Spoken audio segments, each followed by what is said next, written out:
Hi everyone, and welcome to my YouTube channel, and welcome to my first ever YouTube video.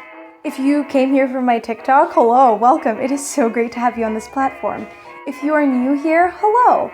I go by Marie. I am a historical costumer, a part-time TikToker, and the most dramatic coloratura soprano that you will ever meet. It's really wonderful to have you all here, and I hope you enjoy the video.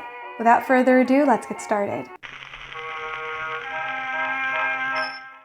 Vintage fashion has been a huge part of my life for years. If you follow me on Instagram or on TikTok, or you know me in real life, then you'll know that I actually dress like this 24/7. What I really love about vintage fashion is that it makes me feel beautiful and confident every single time I wear it. As you can probably guess from today's video title, today I'm going to share some vintage tips and tricks with you on how to get started or continue on your vintage fashion journey.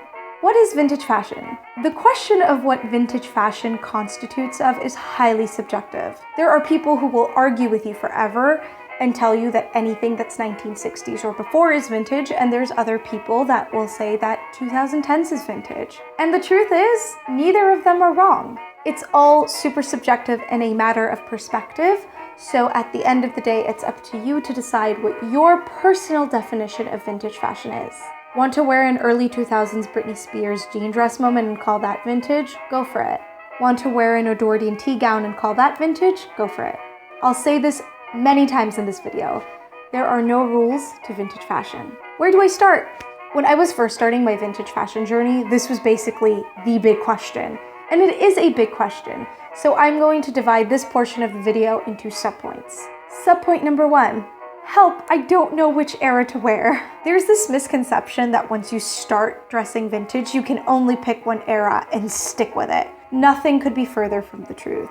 I have Edwardian clothing, 1910s clothing, 1920s clothing, 1940s clothing, 1950s clothing, 1960s clothing, and I'll wear all of it. It just depends on what I want to wear that day. While I tend to go for a more 40s aesthetic for an everyday look because it's a lot less cumbersome than putting on an entire Edwardian ensemble, if I really want to wear that entire Edwardian ensemble, I'll do it. However, if you're really stuck and you really don't know what era to wear, I definitely recommend doing some research to see which eras speak to you. I always recommend fashion history books. There's so many amazing vintage fashion videos here on YouTube that you can check out. Go on Pinterest and check out vintage fashion boards or start one yourself. That's a really good way to pick what eras really speak to you and what you want to emulate. Subpoint 2. I think I'm funny. Nobody else does. Where can I find vintage fashion? The answer to this is often, oh, just Google search it. But I know how overwhelming Google searching vintage fashion and having hundreds of thousands of results can be.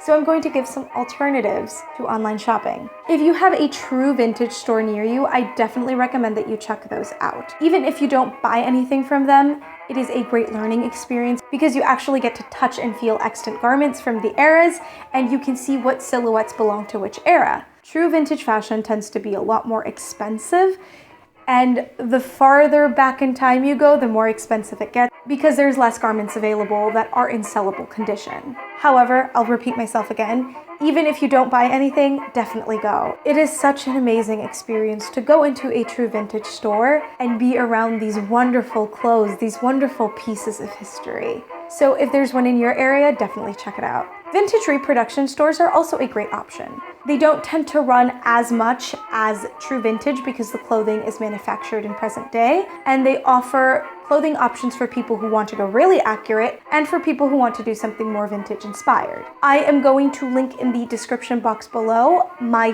favorite true vintage and vintage reproduction shops. They all have online stores if the brick and mortar stores aren't available to you or you don't live near them. Thrift shops. Would this really be a vintage fashion video without me talking about thrift shops? No, it wouldn't. Thrift shops are a gold mine and you never know what you're going to find. I found an authentic 1930s bias cut gown for $20 at a thrift shop once, and I would have gotten it if it hadn't been too large for me. But I did find, that same day, a 1950s suit for $8, and I snagged it. Even if you don't find true vintage outfits at the thrift store, you can definitely find vintage accessories and vintage shoes or just things to help your fit look more vintage. So definitely check thrift shops out because you never know what kind of treasures you're going to find. And for a good price. Modern clothing. Some modern pieces also have beautiful vintage inspired patterns or silhouettes. As they say, fashion recycles itself, and it really does. So if you would rather get something that's more modern that you can style to be both modern and vintage, that is also a great option. If you sew, I definitely recommend looking into the Butterick and Simplicity vintage line patterns, as they are basically reproductions of patterns that they used to manufacture back in the 20s, 30s, 40s, even the Edwardian era. My entire Edwardian ensemble is sewn by me. It is a lot cheaper to just make my own garments than buy a $400 Edwardian tea dress online. Subpoint 3, any tips for dressing vintage? I want to preface this by saying, do what makes you happy. At the end of the day, like I've said before, there are no rules to vintage fashion. The world is your oyster. However, these are just things that help me feel more confident when I'm wearing vintage, which is my everyday wear. This is especially helpful for true vintage. If you want more of a vintage silhouette, I definitely recommend looking into vintage reproduction undergarments. I'm going to link down in the description box below my favorite vintage reproduction undergarment store, What Katie Did. Their undergarments are high quality and they last forever, and they're very comfortable. Since true vintage pieces were worn back when undergarments were different than what we wear today, vintage reproduction undergarments just help the piece fit better. Know your measurements. A lot of vintage/vintage inspired clothing isn't measured in small, medium, large, but rather by waist size for ladies. So definitely know your waist size. Friendly reminder that people of all shapes and sizes have always existed, and this notion of the vintage body type is false. There is such thing as vintage silhouette, and I will definitely talk about that in detail at a later video, but the silhouette is achieved through undergarments and optical illusions, not by body shape.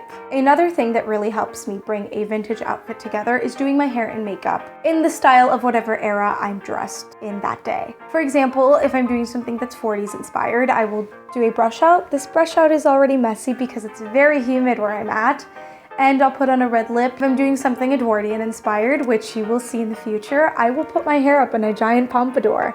But my biggest tip for dressing vintage is to do whatever makes you feel confident and happy. That's the secret to dressing vintage. Will I get judged? What will others say about me? So I'm going to be honest here. You will definitely get stared at. And that's because you're wearing clothing that a lot of people don't these days. However, that's not necessarily a bad thing. Everybody in the alternative fashion community can agree that we all get stared at. And we get compliments a lot too. I've been stopped by several women at grocery stores just to tell me that, oh, you remind me of my mother in a good way. And it just brings this light into their eyes, and that makes me happy. I have had one negative comment in all the years I've been wearing vintage, and it was at a movie theater years ago. I was wearing a sun hat and a 1940s dress, and this young man wearing socks and sandals comes up to me and says, "You're gonna miss the Titanic." The Titanic accident happened in 1912. So you're over 20 years off, my dude. And that's really how I felt about it. Because why was I going to let somebody who was ill-informed and just wanted to put me down make me feel bad? I was happy wearing the dress I was wearing. And that's definitely something that I have adopted into my life, just doing things that make me happy as long as they don't hurt people. If you get anything out of this video, I want you to know that your happiness does not deserve to be destroyed by people who are unhappy with themselves and are just trying to make you feel bad. Don't let other people destroy what makes you feel confident. You deserve to be happy. And that's it for today's video. If you enjoyed it, please leave a big thumbs up and comment down below what your favorite vintage eras are. If you would like to see more of my videos, please hit the subscribe button and click the notification bell to on, please. If you want to see more of my oily, terribly lit face, follow me on Instagram and TikTok. I will leave my usernames down below. I post on TikTok at least 5 times a week, and I post on Instagram whenever I feel like it because I am a serious TikToker and not a serious Instagrammer. Is Instagrammer a word? Thank you so much for watching this video. Please stay safe, wash your hands for at least 20 seconds, wear a mask and social distance as much as possible. I hope to see you all next week. Bye guys!